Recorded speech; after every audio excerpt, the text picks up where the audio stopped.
it's needed for Jews and Gentiles and all cultures, creeds alike. They all need to read this book.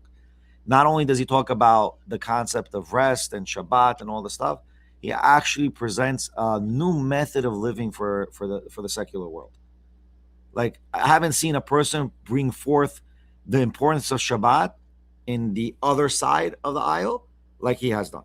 Think about it. I mean, you have to read the book to really identify it. It's an Yeah. unbelievable book what he did.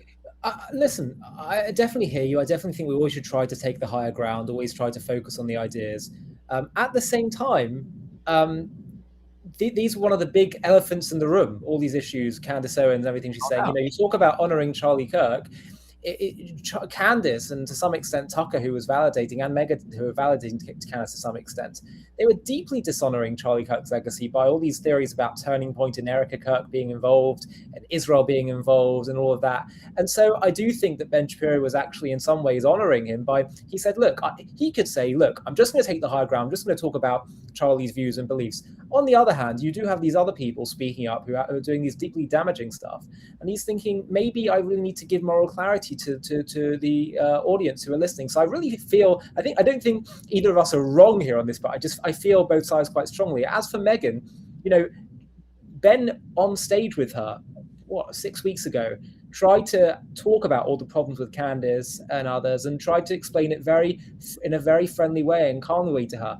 The very next day, she, not Ben, publicly said, Ben lied to me when he said that Candace is insinuating Erica Kirk is involved. He's been dishonest there.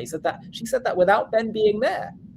Right, but then he could have. He has a podcast. He has his whole system, his whole apparatus of his whole media company. He could have then done a podcast with a short 2 minutes, 3 minutes, taking the section of where Candace said it, bringing the section of Meghan, and say, Meghan, what's going on here?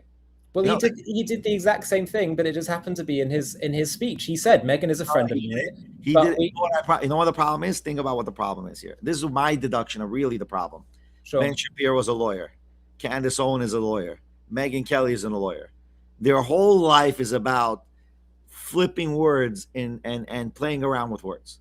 That's their whole life. That's their whole career, right? That's the way I see it.